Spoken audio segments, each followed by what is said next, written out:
بسم اللہ الرحمن الرحیم۔ ناظرین السلام علیکم، میں ہوں غضنفر ہاشمی اور وائڈ اینگل کے ساتھ آپ کی خدمت میں حاضر ہوں۔ ناظرین، آج ایک ایسا موضوع آپ کے سامنے ہوگا جس موضوع پر آپ سب سوچ رہے ہیں اور بات کر رہے ہیں، اور پورا ملک پاکستان اس میں پوری طرح انوالو ہے، میڈیا اس میں پوری طرح اس میں شریک ہے، بحث ہو رہی ہے، ٹاک شوز سج رہے ہیں، اور ایک ایسی فضا پاکستان میں بنی ہوئی ہے۔ یہ فضا جس پہ ہم پچھلے کئی سالوں سے اس پہ غور تو کر رہے تھے، لیکن اس کا جو منطقی انجام یا اس کا جو ایک موڑ ہے، ایسا موڑ جہاں سے بالکل کہانی مختلف ہو جاتی ہے، وہ سلسلہ شروع ہو گیا۔ ایم کیو ایم کے قائد جناب الطاف حسین نے پریس کلب کراچی میں جو بھوک ہڑتالی کیمپ تھا، وہ بھوک ہڑتالی کیمپ اس احتجاج کے طور پہ لگایا گیا تھا کہ ان کے کچھ لوگوں کو گرفتار کیا گیا تھا بعض مقدمات میں، تو اس کے احتجاج میں وہ ہڑتالی کیمپ تھا، اور فاروق ستار صاحب بھی وہاں موجود تھے اور باقی کارکنان تھے۔ ان وہاں پر موجود کارکنان سے خطاب کرتے ہوئے جناب الطاف حسین نے ایسی تقریر کی ہے، اور ایسی اشتعال انگیز تقریر کی ہے، جس کے نتیجے میں پورے کراچی میں تقریباً آگ لگ گئی اور میڈیا ہاؤسز پر حملے ہو گئے، اور انہوں نے ملک کی سلامتی کے خلاف باتیں کیں، اور یہ کہا کہ 180 ملین افراد پر مشتمل یہ ملک باقی نہیں رہے گا، اور جو ملک کی سلامتی کے ادارے ہیں، جو قانون نافذ کرنے والے ادارے ہیں، رینجرز ہے، فوج ہے، ISI ہے، اس کے خلاف باتیں کیں، اور ایسی باتیں تھیں کہ جو کوئی بھی سنے گا، کوئی بھی فالوور، کوئی بھی ان کی جماعت سے تعلق رکھنے والا شخص سنے گا تو اس کے اندر آگ لگ جائے گی، اور تیار ہو جائے گا ہر وہ بات کرنے کے لیے، ان کے حکم پہ عمل درآمد کرنے کے لیے۔ اور وہی ہوا کہ انہوں نے کہا کہ آپ کے بھائی کی تصویر یہ چینل نہیں دکھاتے تو آپ کیا خاموش بیٹھے رہیں گے؟ آپ کیوں ان کو کچھ نہیں کہتے؟ تو ان پہ حملہ، تو وہ حملہ کرنے کے لیے دوڑ پڑے، انہوں نے کہا بسم اللہ شروع کریں یہ کام۔ اور اسی تقریر میں ملک ٹوٹنے کی باتیں، اور DG رینجرز کے خلاف باتیں، ان کو مارنے کی باتیں، اور ملک پاکستان مرد آباد کے نعروں کی باتیں، یہ وہ ساری باتیں تھیں جس نے ایک ایسا ماحول پیدا کر دیا۔ اور پھر جو ان کے فالوور سے، ان کے کارکنان سے تھے، انہوں نے جو حملہ کیا میڈیا ہاؤسز پہ، اس کے بعد میرا خیال ہے کہ کوئی گنجائش نہیں رہ گئی تھی قانون نافذ کرنے والے اداروں کے پاس کہ وہ انتظار کرتے، اور انہوں نے پھر ایکشن لیا، اور پھر اس کے نتیجے میں گرفتاریاں ہوئیں، ان کے رہنما گرفتار ہوئے، کارکنان گرفتار ہوئے، اور پھر یہ ہوا کہ فاروق ستار صاحب، عامر لیاقت اور عامر خان یہ تو گرفتار ہوئے، لیکن اس کے بعد ان کو رہا کر دیا گیا۔ جتنے بھی ان کے سیکٹر آفسز تھے ان کو سیل کر دیا گیا، 9-0 کو بند کر دیا گیا، اس پورے ایریے کو کارڈن آف کر دیا گیا، اور اس وقت تمام ان کے آفسز بند ہیں۔ اس کے بعد یہ ایک اور صورتحال سامنے آئی کہ کوئی بھی شخص، کوئی بھی ایم کیو ایم سے تعلق رکھنے والا لیڈر، وہ اس کو ڈیفینڈ کرنے کے لیے تیار نہیں تھا۔ فاروق ستار جو ان کے مرکزی لیڈر تھے، وہ بھی ان کے سمیت، اور پھر انہوں نے پریس کانفرنس کی، اور اس پریس کانفرنس میں انہوں نے اعلان کیا کہ اب ہم اپنے فیصلے خود کریں گے، ہمارا تعلق لنڈن سیکریٹریٹ سے نہیں ہوگا، ہم ایم کیو ایم ہیں، ہم اپنے فیصلے خود کریں گے، اور ہم لا تعلقی کا اظہار کرتے ہیں، اور ہم پاکستان کے ساتھ ہیں، اور وغیرہ وغیرہ۔ تو انہوں نے یہ اعلان کیا، جس کے نتیجے میں ایک نئی بحث شروع ہو گئی کہ کیا اب قیادت فاروق ستار صاحب سنبھالیں گے، اور کئی سوالات اس طرح کے بھی جنم لینے لگے کہ کیا فاروق ستار صاحب کے گرد تمام لوگ جمع ہو جائیں گے، تمام کارکنان اور لیڈرز جو کہ الطاف بھائی کے ساتھ تھے۔ اور انہوں نے مذمت کی، اور تمام، میرا خیال ہے کہ تقریباً جتنے لیڈرز تھے انہوں نے محتاط انداز، اگرچہ وہ بھی محتاط انداز میں گفتگو تھی جو پریس کانفرنس میں انہوں نے کی تھی، لیکن اس سے واضح ہو گیا کہ آج کے بعد وہاں پر ایک نیا سلسلہ، ایک نئی روش ایم کیو ایم میں، اور ایک نیا گروپ سامنے آئے گا۔ تو آج کے پروگرام میں جہاں ہم یہ بات کریں گے کہ اب ایم کیو ایم کا مستقبل کیا ہوگا، وہاں پر ہم یہ بھی بات کریں گے کہ الطاف حسین کے بغیر کیا ایم کیو ایم سروائیو کرے گی، اور کیا دوسرے جو گروپ ہیں جن میں مصطفیٰ کمال کا گروپ ہے، جو مصطفیٰ کمال کی پارٹی ہے، کیا وہ واپس آ جائیں گے، کیا وہ فاروق ستار کی قیادت کو قبول کریں گے؟ ایک بات. دوسرا سوال یہ ہے کہ کیا ان پہ مقدمہ اب چل سکتا ہے، بغاوت کا مقدمہ؟ برطانیہ میں پاکستان نے ایسا کیوں نہیں کیا؟ برطانیہ میں ایسے قوانین موجود ہیں کہ جو کسی بھی دوسرے ملک، خاص طور پہ جو ان کے حلیف ممالک ہیں برطانیہ کے، ان کے خلاف اگر کوئی شخص، اگر کوئی شہری کوئی اشتعال انگیزی کرتا ہے یا وہ ایسی لینگویج استعمال کرتا ہے جس سے اس ملک کی ساکھ کو، اس ملک کو نقصان پہنچے، اس کی سلامتی کو، یا اس ملک کو کسی اداروں کے خلاف باتیں ہوں، تو اس پر بھی مقدمہ ہو سکتا ہے. تو کیا پاکستانی حکومت کو ایسا کرنا چاہیے اپنے ہائی کمیشن کے ذریعے؟ کیا اسکاٹ لینڈ یارڈ ایسا کرے گا؟ پاکستان میں یہ جو سلسلہ ہے پاکستان کے خلاف بات کرنے کا، اور بھی لیڈر کرتے رہے ہیں، اے این پی کرتی رہی ہے، ایون سم ٹائمز ہم نے دیکھا کہ ایسے بلوچستان کے کچھ لوگ کرتے رہے.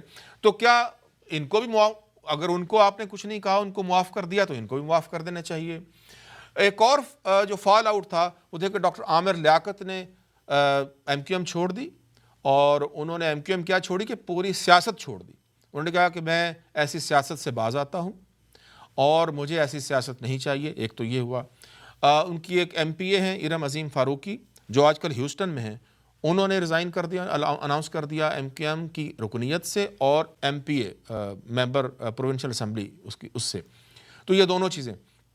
دوسری اہم بات یہ ہے کہ یہ پروگرام آج آپ نے کرنا ہے، میں نے صرف آپ کو سننا ہے. آپ نے اپنے کامنٹس دینے ہیں، اپنے جذبات دینے ہیں کہ کیا ایسی جماعت جو آلریڈی مشکل میں تھی، اس کو اس کے قائد نے مشکل ترین صورتحال میں دھکیل دیا اپنی تقریر سے.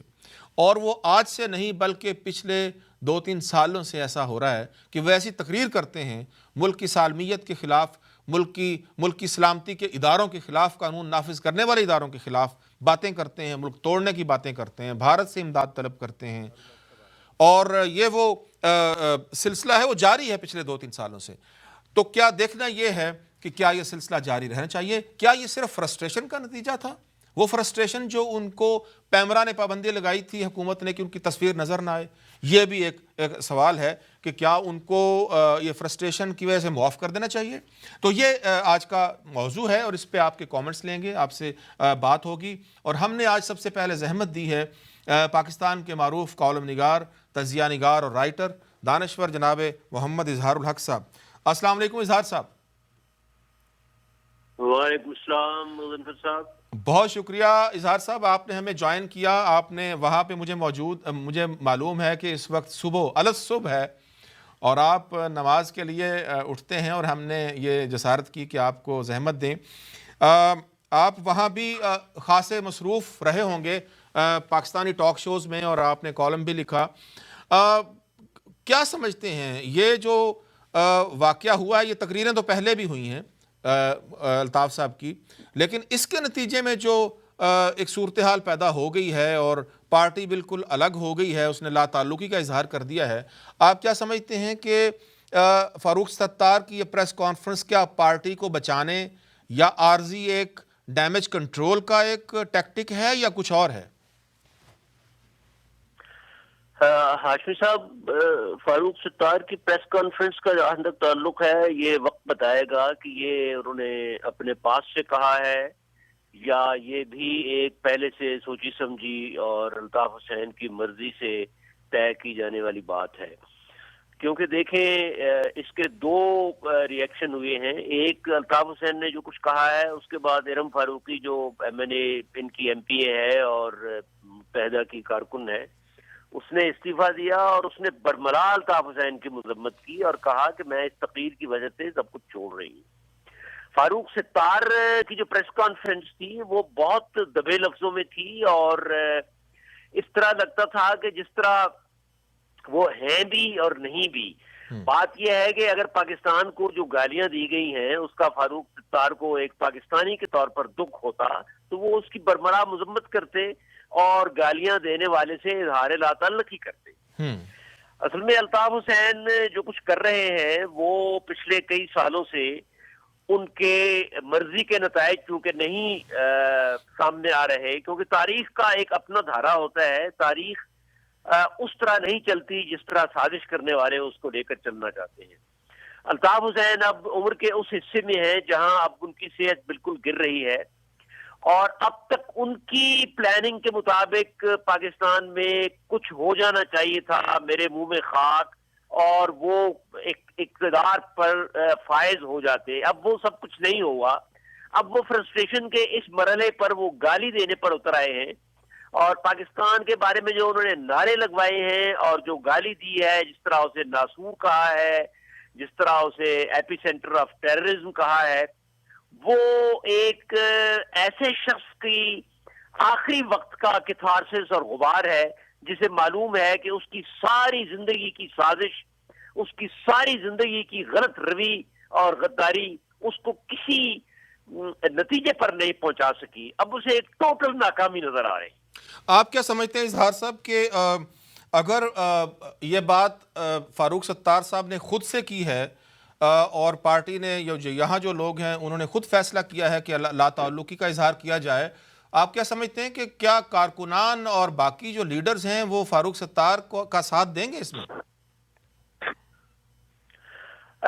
اس میں اس پر اظہار ہے اس بات کا کہ فاروق ستار اس کے بعد کیا لائن اختیار کرتے ہیں۔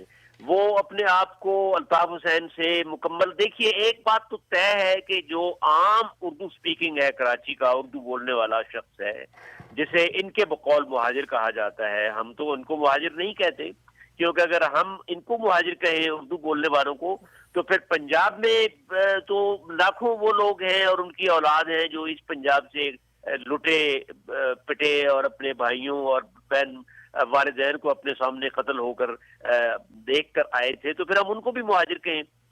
تو عام اردو سپیکنگ جو ہے وہ اس پر بہت سخت متنفر ہو چکا ہے، اور وہ فرسٹریٹڈ ہے کہ اس نے جس شخص کے ہاتھ میں اپنی لگام دی، اس کو ووٹ دیے، چندہ دیا، کھالیں دیں، وہ پاکستان کو گالی دے رہا ہے۔ تو فاروق ستار اگر عام اردو سپیکنگ کا، اردو بولنے والے عام شخص کی آرزوؤں کے مطابق اپنے آپ کو مکمل طور پر علیحدہ کریں گے آنے والے وقت میں، تو پھر لوگ ان کے ساتھ ہوں گے۔ لوگ بھی دیکھ رہے ہیں کہ فاروق ستار جو ہیں وہ اپنے آپ کو پوری طرح الگ کرتے ہیں یا اسی طرح گو مگو کی کیفیت میں رہیں گے۔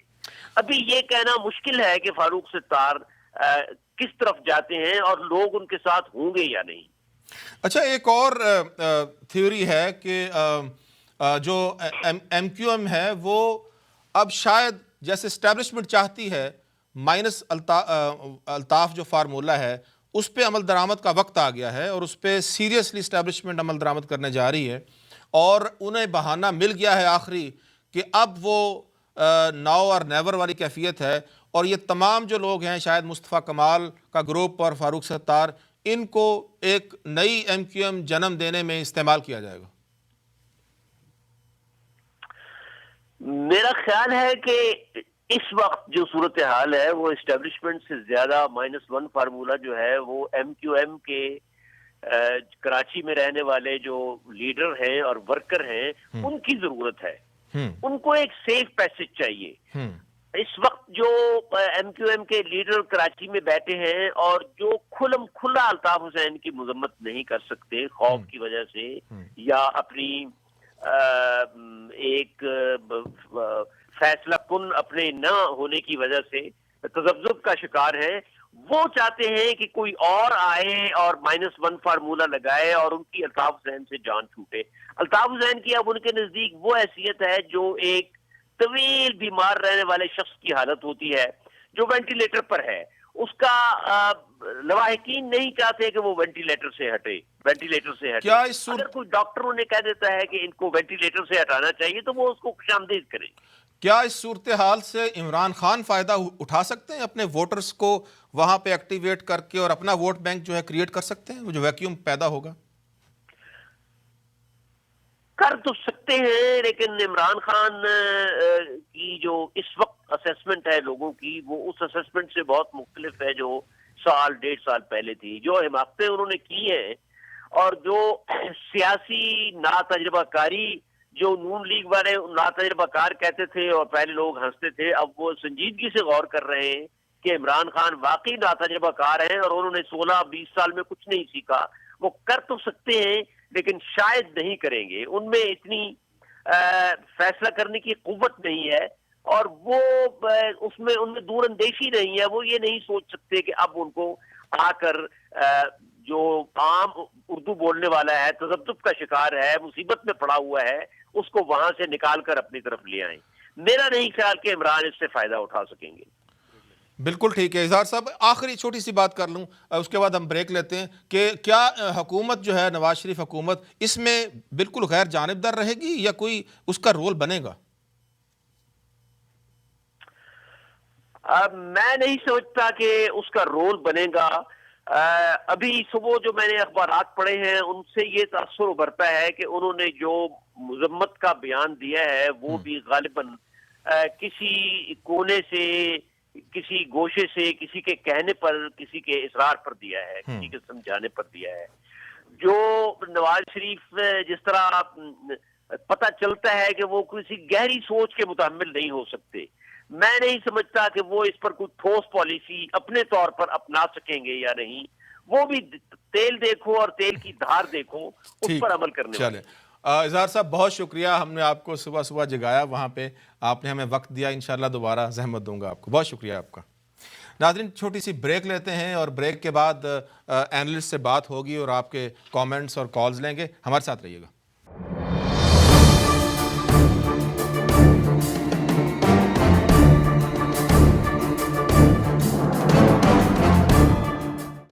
ویلکم بیک ناظرین، پروگرام دیکھ رہے ہیں وائڈ اینگل اور ہم بات کر رہے ہیں ایم کیو ایم کی تازہ ترین صورتحال اور کراچی کی صورتحال پہ. ہمارے ساتھ ایک کالر موجود ہیں. السلام علیکم.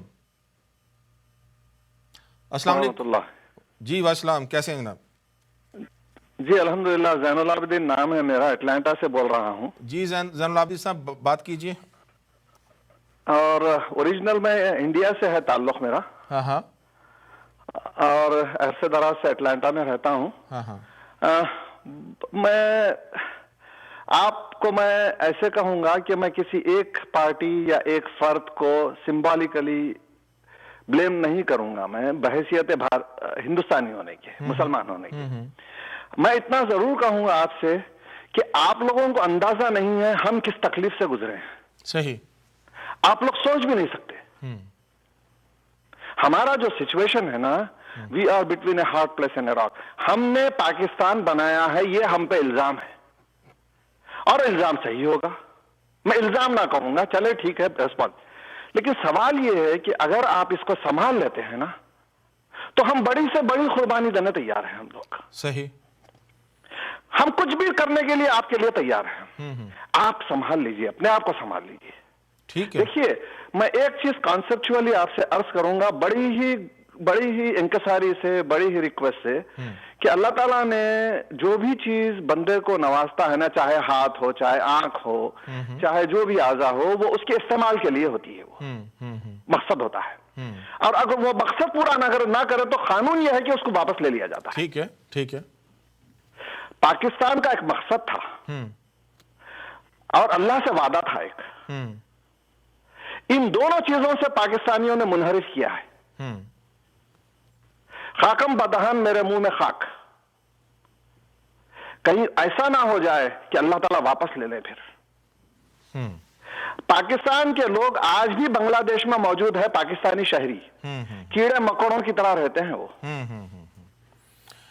تو کون پوچھتا ہے ان کو؟ ہاں نہیں ٹھیک ہے. دیکھیں آپ کی بات بالکل صحیح ہے، آپ کی جذبات کو ہم قدر کی نگاہ سے دیکھتے ہیں، لیکن اس طرح ایک سیاسی جماعت جو کہ سیاسی عمل کا حصہ ہے، جو عوام کے ووٹوں سے آتی ہے، پارلیمنٹ میں بیٹھتی ہے، قانون سازی کرتی ہے، اگر اس کا قائد ملک توڑنے کی بات کر رہا ہو تو پھر اس طرح کے جذبات ملک میں یا ان کے اپنے کارکنان کے اندر پیدا ہونے ایک فطری عمل ہے. میں اس سے کوئی انکار نہیں ہے. شرم کی بات ہے یہ جو بیان دیا انہوں نے. اتنی شرم کی بات ہے کہ چلو بھر پانی میں ڈوب مرنا چاہیے. بالکل صحیح. لیکن میں ایک چیز کو لے کر ایک چیز کو انہی کو بلیم نہیں، میں ہر چیز پاکستانی ایز اے بحیثیت پاکستانیوں سے پوچھتا ہوں. میں آج بھارت میں اتنی تکالیف ہے، ہندو ہو یا مسلمان ہو، بھارت کے بڑے بڑے مسئلے ہیں، بہت بڑے بڑے مسئلے ہیں جو آپ لوگ سوچ بھی نہیں سکتے. ٹھیک ہے. لیکن آپ کسی بھی غریب بھارتی کو اٹھا کے دیکھ لیجئے باہر جا کر یا اندر کبھی ایسا بیان نہیں. کبھی ایسا نہ، بالکل ہرگز ٹھیک. نہیں، ایگریڈ، بالکل ٹھیک ہرگز ہے. نہیں. اور ایسا بالکل نہیں ہونا میں چاہیے. آپ سے ایک بات عرض کرتا ہوں، بھوکا مر جائے گا، ننگا مر جائے گا، سڑک پہ مر جائے گا، بھوکا مر جائے گا، لیکن بیان نہیں دے گا. بالکل ٹھیک، بالکل صحیح بات ہے. آپ نے بالکل ایکسلنٹ، آپ بھارتی کو غدار نہیں کہہ سکتے. آپ ایکسلنٹ کامنٹ زوین صاحب. آپ سے دوبارہ بات ہوگی، آپ کو ہم دوبارہ کسی پروگرام میں لیں گے. Excellent comment. ناظرین ہمارے ساتھ موجود ہیں ارم عظیم فاروقی. ارم عظیم فاروقی اب تو سابق ایم پی اے ہو گئی ہیں اور سابق ایم کیو ایم لیڈر ہم انہیں کہہ سکتے ہیں، اس لیے کہ انہوں نے ابھی جناب الطاف حسین کی تقریر کے فوراً بعد استعفیٰ دیا ہے. السلام علیکم ارم عظیم. وعلیکم السلام. بہت شکریہ آپ نے جوائن کیا اور آپ ہیوسٹن میں ہی ہیں. ارم، میرا پہلا سوال یہ ہے کہ آپ اس طرح کی تقاریر تو پہلے بھی ہوتی رہی ہیں، ملک توڑنے کی باتیں، بھارت سے مدد کی باتیں، را کی باتیں اور ملکی اداروں پہ حملوں کی باتیں، تو آپ پہلے اتنی بہادر کیوں نہیں بنی؟ آج کیسے ہو گئیں؟ یہ تو آپ کو پتا ہے نا کہ میں پہلے ایسی بہادر کیوں نہیں بن. بہادر وہ ہوتا ہے جو اپنی پارٹی میں بیٹھ کے فائٹ کرے. میں جتنا لوگ مجھے جانتے ہیں نا کہ میں ایم کیو میں رہتی تھی اور میں فائٹ کرتی تھی اور میں الطاف حسین بھائی سے فون پہ بات کرتی تھی اور میں ان کو سمجھاتی تھی، تو مجھے یہ ہوتا تھا کہ ہوتا ہے نا کہ ایک بزرگ ہو گیا ہے گھر میں، اگر وہ اب ہمارا ماں ہے یا باپ ہے اور وہ اگر کوئی اس طرح کی باتیں کر رہا ہے تو ہم ان کو سمجھاتے ہیں کہ نہیں کریں پاپا، نہیں کریں ماما. میں نے ان کو اس طرح سے اپنا سوچا تھا کہ میرے بزرگ ہیں وہ اس طرح کی بات. لیکن انہوں نے کبھی مجھے میں نے ان کے منہ سے یہ نہیں کہا کہ مرد آباد کے نعرے لگاؤ یا ملک توڑنے کے اس نہج پہ آ جاؤ، یا وہ کہیں کہ اٹھو اور جاؤ فلانی جگہ کو توڑ دو. انہوں نے ایک دفعہ مجھ سے یہ بات پوچھی کہ ارم تم جو یہ مصطفیٰ کمال کا ہے گا اور وہ تم کیا ایکشن کرو گی اس کے لیے، تم کیا بولو گی؟ میں نے ان کو ایک مشورہ دیا بڑا فرینک اور سب کے سامنے. تو کیا ان کو پہلے سے پتا تھا کہ مصطفیٰ کمال یہ کرنے والے ہیں؟ نہیں، جس دن انہوں نے یہ کیا تھا مصطفیٰ کمال نے، اس دن ہم لوگ وہاں پر بیٹھے ہوئے تھے اور سب لوگ کوئی مشورہ دے رہے تھے کہ یہ کر دیں، ان کے ساتھ وہ ہو جائے اور یہ ہو جائے. میں نے ایک مشورہ دیا، میں نے کہا الطاف بھائی کچھ چیزیں اللہ پہ چھوڑی جاتی ہیں، اگر وہ غلط کہہ رہے ہیں آپ اللہ پہ چھوڑ دیں اور بس پھر آپ اپنی سیاست کریں، ان کو اپنی سیاست کرنے دیں. تو میں تو وہ انسان ہوں، لیکن آپ کو پتہ ہے کہ میں آپ سے بھی ملاقات میری ہوئی تھی ہیوسٹن میں کہ 3 مہینے پہلے میں نے ایک ویڈیو میسج دیا تھا جس میں نے یہ مصطفیٰ کمال کی پارٹی اور اپنی پارٹی کے لڑکوں سے یہ بات کی تھی اور التجا کی تھی کہ لڑو مت، جھگڑو مت، تم لوگ اردو اسپیکنگ کیوں ایک دوسرے کا خون بہا رہے ہو؟ کیونکہ مجھے معلوم ہے کہ ہم لوگ کی فیملیوں کیسی کیسی مشکلوں سے پاکستان بنایا تو آپس میں لڑ پڑے ہیں. تو میں نے ایک چیز سمجھائی تھی بڑی محبت سے، جس میں مجھے اتنی گالیاں پڑی تھی، ایون ہیوسٹن کے ایم کیو ایم کے والوں سے مجھے گالیاں پڑی تھی، جو مجھے بڑے دکھ ہوئی تھی کہ ابھی تو میں سٹنگ ایم پی ہوں، اس میں یہ مجھے اتنی گالیاں دے رہے ہیں. تو مجھے کر دیا جی سسپینڈ، یہ سسپینڈ کر دیا لنڈن والوں نے کہ جی یہ تو مصطفیٰ کمال کی پارٹی جوائن کرنے والی ہیں، یہ تو غدار ہو گئی ہیں، یہ تو ایسی ہو گئی ہے، یہ تو ویسی ہو گئی. حالانکہ میں نے کوئی اس میں ایسی غلط بات نہیں کی تھی، سوائے ایک بات کے جو ان کو دل کو لگی تھی، وہ تھا بھائی بولنا مصطفیٰ کمال کو اور انیس کام کا، جو کہ ہمارا ایک تہذیب ہے، ہمارا ایک تمدن ہے، ہماری ایک تہذیب اردو اسپیکنگ کی کیا ہے کہ بھائی، آپ، جناب، یہ سب کچھ ختم ہو گیا، سارا چیزیں ایک ہی جھٹکے میں ختم کر دی. تو انہوں نے جب مجھے سسپینڈ کیا، میں نے اسی دن سے ڈیسائیڈ کر لیا تھا کہ اس سسپینشن کو میں 3 مہینے کڑوی گولی کھا کے برداشت کروں اور یہاں رہوں گی بالکل اپنے بچوں کے ساتھ سکون سے رہوں گی. آپ نے دیکھا میں کسی ایونٹس میں نہیں آئی، میں کہیں پہ نہیں گئی، جسٹ بیکاز تاکہ لوگ مجھ سے سوالات نہ کریں اور میں کچھ جواب نہ دوں تاکہ پارٹی کو. تو آپ نے اپنا ذہن بنا لیا تھا اس وقت؟ دیکھیے ذہن بنایا تھا، لیکن اس طرح نہیں بنایا تھا کہ میں اوپنلی کروں گی اس چیز کو ڈسکلوز. میں نے کہا تھا میں تمیز سے، جیسے کہ انہوں نے مجھے عزت دی کہ میں ایک استعفیٰ بھیجوں گی، اور یہ 2 دن پہلے جب میرا 3 مہینے پورے ہوئے تو میں نے کہا کہ میں نے وہاں فون کیا کراچی والوں کو، ان کے لیڈرز کو، اور میں نے کہا کہ جی میں نے بنا لیا، لیکن کیونکہ آپ لوگ بیٹھے ہوئے ہیں ہنگر اسٹرائک پہ تو آئی ول گیو یو دیٹ کہ بھائی میں ایک دم سے اوپنلی یہ نہیں کروں گی، آپ لوگوں کو اسٹریس ہوگا، ایون الطاف بھائی کو بھی اسٹریس ہوگا، جو میں نہیں دینا چاہتی تھی ان کو اسٹریس. لیکن جب کل میں نے صبح میں مجھے میسیجز آنے شروع ہوئے کہ تم ایسے لیڈر کو سپورٹ کر رہی ہو، تم ایسے باپ کی بیٹی جو ایک آرمی آفیسر ہوتے ہوئے جس نے اپنی قوم کی خدمت، جو ایک سر سید احمد خان کے خاندان کی عورت یہ مرد آباد کے نعرے برداشت کرے گی. اس وقت میں نے ڈیسائیڈ کیا کہ نو، آئی ول کم آن دا ٹیلی ویژن. اور اس کے بعد سارا میڈیا، پورا میڈیا، اس نے صرف یہی چلائی ہے نیوز کہ ارم فاروق میں اتنے گٹس تھے کہ وہ آئی اوپنلی. کیونکہ اس کے بعد دیکھیے غضنفر صاحب، میں آپ کو پلیز ٹرائنگ ٹو سے سم تھنگ کہ میرے ٹویٹس کے بعد یا میرے اس کے بعد تو یہاں پہ پھر لگاتار ہمارے اور لیڈروں نے بھی ٹویٹ کرنی شروع کر دی. لیکن ٹویٹ سے کچھ نہیں ہوتا. ہیلو، آئے سامنے کنڈیم کریں، بولے غلط کیا ہے انہوں نے. یہ ہمارے تو حملوں کی یہ گٹس آپ یہ گٹس ان میں بھی منتقل کریں نا. یہاں بابر غوری موجود ہیں، یہاں پہ فیصل سبزواری ہیں، یہاں رشید گوڈل ہیں. میں نے وہ جرنز ٹرانسفر کر دی ہیں انشاءاللہ تعالی. مجھے ان کا تو نہیں پتا جو یہاں بیٹھے ہوئے ہیں اور کس وجہ سے بیٹھے ہوئے ہیں، لیکن میں نے وہ جرنز ان لوگوں کے اندر ڈال دی ہیں جو اپنے کو پیٹریوٹک کہتے تھے لیکن سامنے نہیں آ رہے. میں نے وہ گٹس دیے ہیں ایک عورت ہوتے ہوئے، کیونکہ میں کہتی ہوں میں سچ بولتی تھی پارٹی کے اندر بھی. اسی وجہ سے ڈالا گیا تھا، اسی وجہ سے مجھے. اچھا یہ بتائیے کہ ایم کیو ایم اب مستقبل کیا فاروق ستار اس کو سنبھال پائیں گے؟ کیا ان فالوورز جو ہیں ان کے گرد جمع ہو جائیں گے، یا الطاف بھائی کا وہ جو کرزمہ ہے وہ برقرار رہے گا؟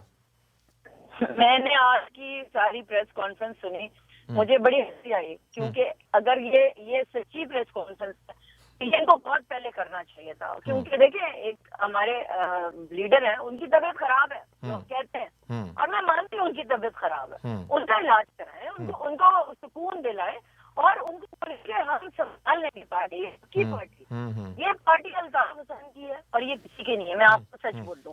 اور آج بھی جو سب کچھ ہوا ہے نا، جو سب کچھ ہوا ہے وہ صرف اس پارٹی کو سیو کرنے کے لیے ہوا ہے. ٹھیک ہے، یہ اس پارٹی کو بین ہونے جانے کے لیے ہوا ہے. ٹھیک ہے، یہ میں آپ کو اپنی تجزیے کی یعنی یہ صرف اس کو ایک عارضی ڈیمیج کنٹرول کہہ لیں.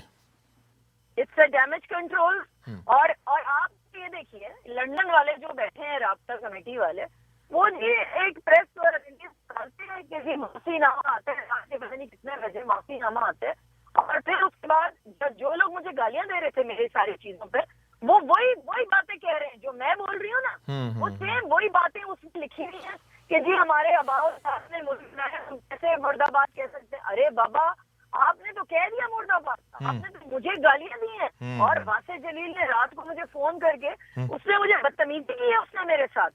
اور مجھے پتہ کیا بولا ہے اس نے غضنفر صاحب، میں اس کو آپ لوگوں کو ڈسکلوز کرتی ہوں یہ بات، کہ اس نے مجھے یہ کہا تمہاری پارٹی پی ایس پی والوں نے جھنڈے لگا دیے 90 کے اعتراف میں.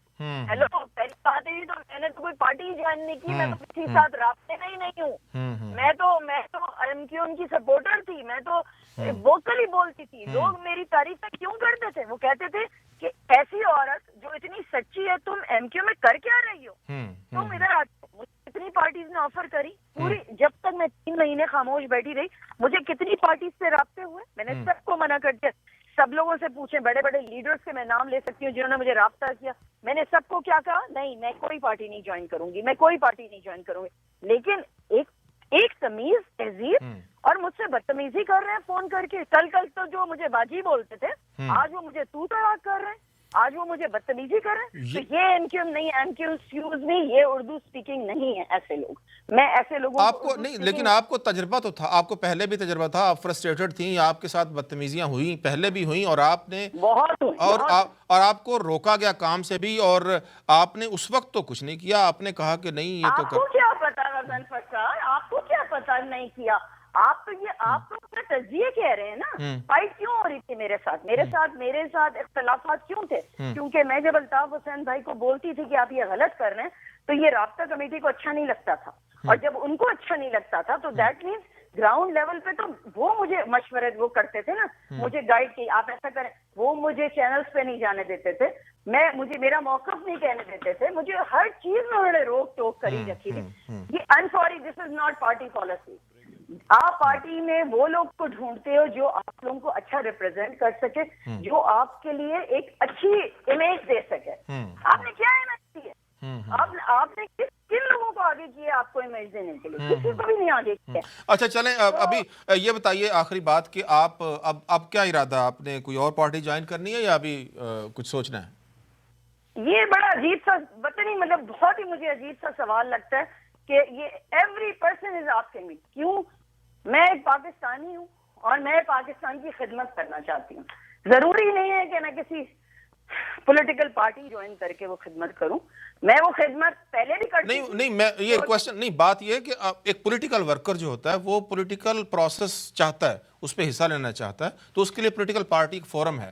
تو اس لیے میں پوچھ رہا ہوں کہ آپ نے ایک پارٹی میں کام کیا ہے تو ظاہر ہے اور پارٹیوں سے آفر بھی آئیں گے کہ ہمارے پاس آ جاؤ, تو کچھ ایسی آفرز آ رہی ہیں؟ بالکل آئی ہیں, بالکل آئی ہیں, بالکل آفر آئی ہیں. اور دیکھیے گا, اللہ اگر مجھے اللہ نے چاہا, میں صرف یہ کہتی ہوں, ٹھیک ہے, اللہ نے چاہا تو میں اپنے ملک کی خدمت ضرور کروں گی, کیونکہ میرا ملک اگر مجھ سے کہتا ہے ٹھیک ہے, آ جاؤ واپس اور خدمت کرو آ کے, تو انشاءاللہ تعالیٰ میں ضرور کروں گی اپنے ملک کی. چلیں, بہت شکریہ ارم, دوبارہ بات ہوگی آپ سے. ایک چھوٹی سی بریک لیتے ہیں ناظرین, اور بریک کے بعد جب واپس آئیں گے تو اور ہمارے ساتھ اینالسٹ ہوں گے اور آپ کی کالز لیں گے اور گفتگو اسی طرح اسی پیٹرن پہ جاری رہے گی. ہمارے ساتھ رہیے گا.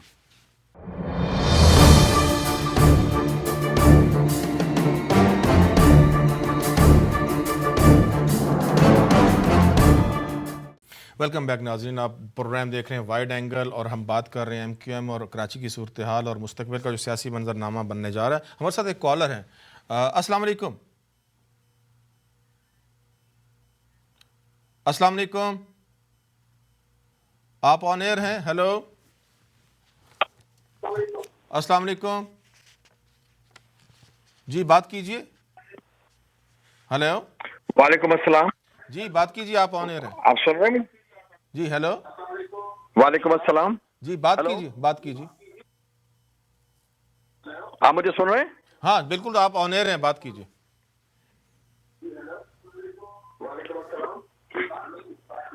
ہاں غضنفر صاحب, میرا نام باسط جلیلی ہے.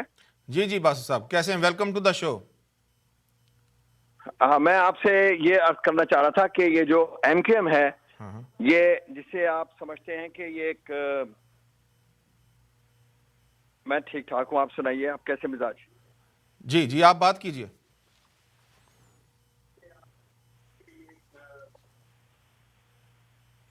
باسط صاحب بات کیجئے. اچھا دیکھیے, یہ جو ہے ایک لسانی تنظیم تھی جسے جو ایک مافیا کے طرز پہ اس کو تشکیل دیا گیا تھا. جی آپ بات کیجئے, آپ ٹیلی ویژن کی طرف مت دیکھیے, آپ بات کیجئے.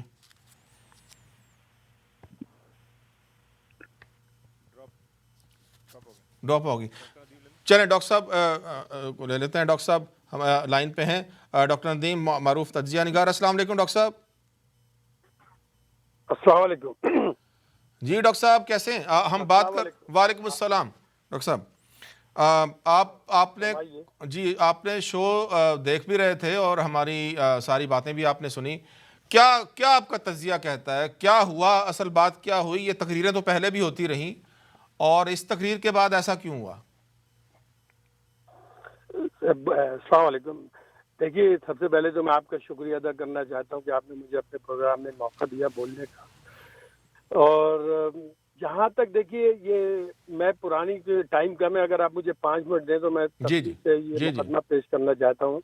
جہاں تک یہ تقریر کا تعلق ہے, اس پہ تو اب تبصرہ کرنا لا حاصل ہے, کیونکہ تقریر کرنے والے نے خود ہی معذرت کر لی ہے, خود ہی معافی چاہ لی ہے, اور تو یہ اب ان کے اور حکومت کے درمیان ہے کہ اس کو معاف کریں یا نہ کریں. اور میں آپ سے ایگری کرتا ہوں, اس سے پہلے بھی یہ کرتے رہیں, تو اس وقت اس تقریر کے اوپر تبصرہ کرنا بالکل لا حاصل ہے. ٹھیک ہے, اگر تقریر کرنے والا ڈٹا رہتا ہے اس پروگرام اس تقریر کے اوپر, پھر ہم اس کے اوپر آگے پیچھے بولتے, لیکن بہرحال تقریر کرنے والے نے معافی چاہ لی. لیکن اس سے پہلے کہ میں کچھ اور بولوں, میں ایک اور رخ سے آپ کی طرف نظر ڈلوانا چاہتا ہوں. دیکھیے, یہ مقدمہ ہے ایم کیو ایم اور الطاف کا پاکستانی عوام کے سامنے. یہ بات یہ ہے کہ قرآن شریف میں آیا ہے یا حدیث ہے, واللہ عالم بالصواب, میں غلط کوٹ نہیں کرنا چاہتا, جو یکساں انصاف نہیں کرے گا, مساوی انصاف نہیں کرے گا وہ ظلم کرے گا اور وہ ظالم کہلائے گا. یہ قرآن شریف حدیث میں اگر میں غلط ہوں تو آپ مجھے بتلا دیجیے گا. دیکھیے میں الطاف حسین کے اس بیان پہ کیا کہوں, جب وہ خود ہی معافی مانگ رہا ہے لازمی مجھے بھی عجیب سا لگا تھا. لیکن دیکھیے اس سے پہلے آج اس طرح میڈیا کل سے چیخ رہا ہے, پرسوں سے, جیسے لگ رہا ہے بھارت نے پاکستان کے اوپر حملہ کر دیا ہے. 1965 میں بھی اتنا نہیں چیخا ہوگا اور 1971 میں بھی اتنا نہیں چیخا ہوگا, اس طرح چیخ رہا ہے.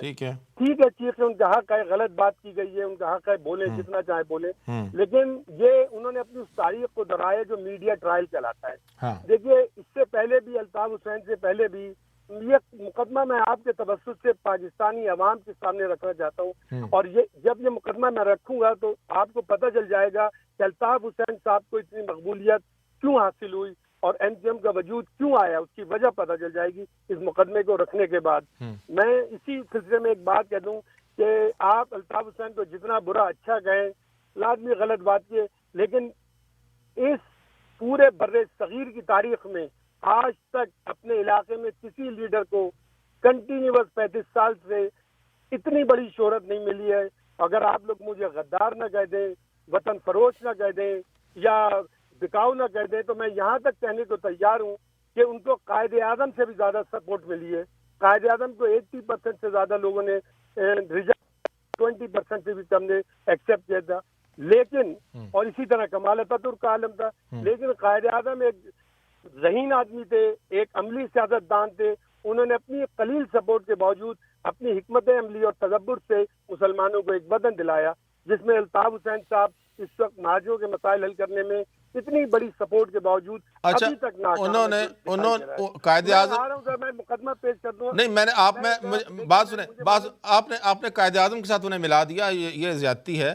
قائد اعظم میں مجھے معلوم تھا کہ آپ فوراً اس لیے کہ ایک قائد نے پاکستان بنایا, دوسرے نے اپنی ہی پارٹی کو تباہ کر دیا. دیکھیے ٹھیک ہے آپ بول رہے ہیں, لیکن مجھے معلوم تھا کہ ایک سطحی پاکستانی کی حیثیت سے نی جیسے فلیکس ہوگا, قائد اعظم کا نام آئے گا, آپ اچھل پڑیں گے, مجھے غدار کہیں گے. میں نے جو جس تناظر میں ان کا مقابلہ کیا ہے, آپ میرے خیال میں اپنی بات آپ تک پہنچانے میں ناکام رہا ہوں.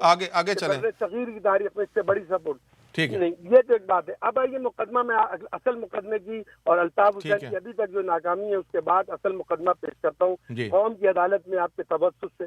دیکھیے الطاف حسین نے بات غلط کی ہے, لیکن اس سے پہلے بھی کئی لوگ یہ بات کر چکے ہیں, اس سے بھی بھیانک ترین انداز میں کر چکے ہیں, کیونکہ وقت قلیل ہے اور تاریخ بہت لمبی ہے. ان بات غداری کی بات کرنے والوں کی ایک طویل فہرست ہے جس کے لیے پورا دن بھی کم ہوگا. لیکن میں مختصراً ریسنٹ ہسٹری میں بتلا دیتا ہوں. محمود خان اچکزئی نے پارلیمنٹ کے اندر کھڑے ہو کے یہ کہا تھا, میں ایسے پاکستان کو نہیں مانتا, میں ایسے جشن آزادی کو نہیں مانتا, میں زندہ باد پاکستان نہیں کہوں گا, اور کے پی کے ہے وہ افغانستان کا حصہ ہے. اندر کھڑے ہو کے کہا تھا. آج بھی پارلیمنٹ میں موجود ہے. نہ اینکر کوئی بولے تھے, نہ رینجر کوئی بولے تھے, نہ فوج بولی تھی, نہ عدالت بولی تھی, نہ میڈیا چیخا تھا. ایک بیان آئے تک ختم ہو گیا.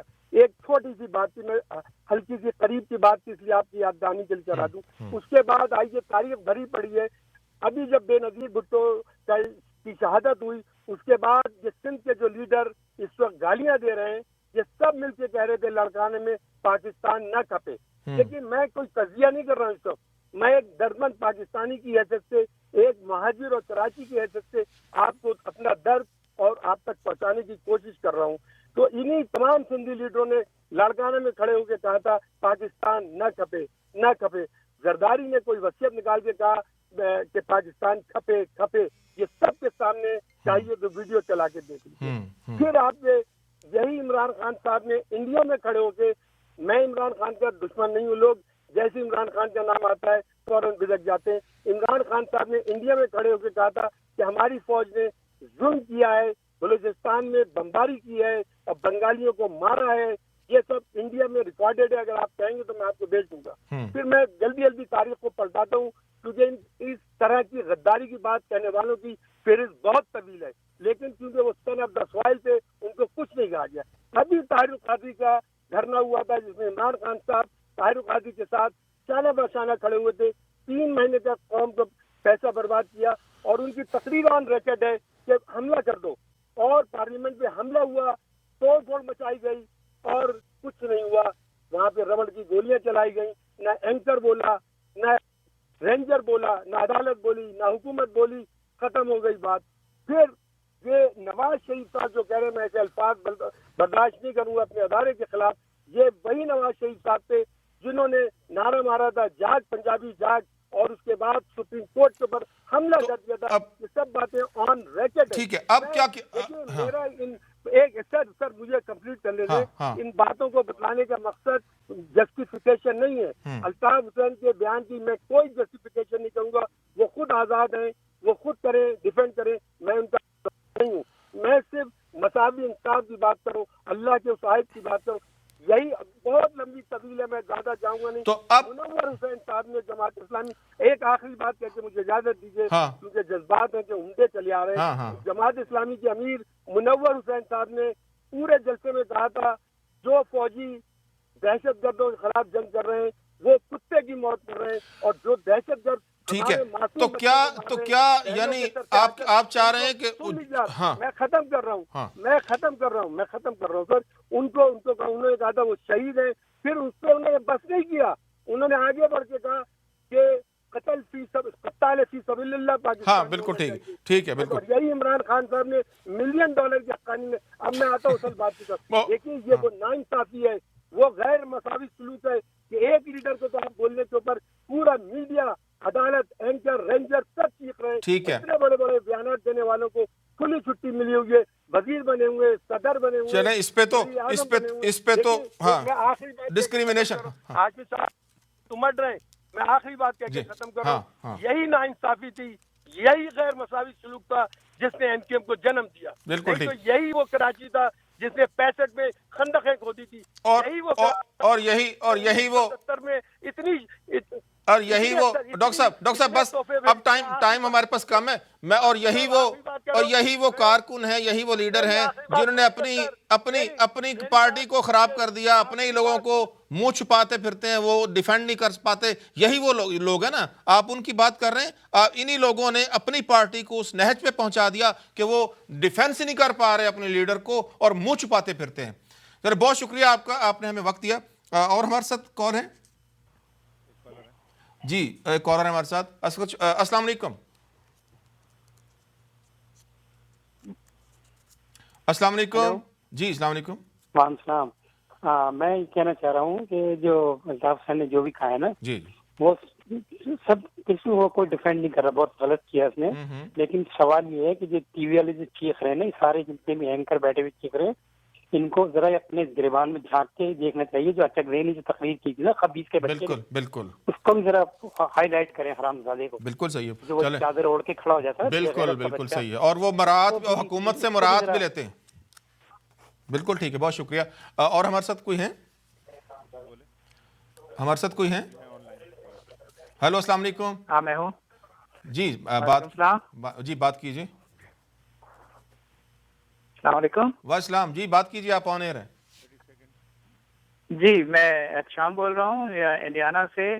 وہ ڈاکٹر صاحب نے کافی میری ترجمانی تو کر دی ہے, میرے خیال 1 آدھ منٹ ہی رہ گیا ہے. ہاں بالکل. میں آپ سے صرف ایک بات خاص طور پہ بتانا چاہتا ہوں. جو وہ اسرار صاحب جو بات کر رہے تھے کہ نئے مہاجر اور پرانے مہاجر, اس سلسلے میں بات کرنا چاہ رہا تھا کہ شاید پرانے مہاجر تو نہیں کہا انہوں نے,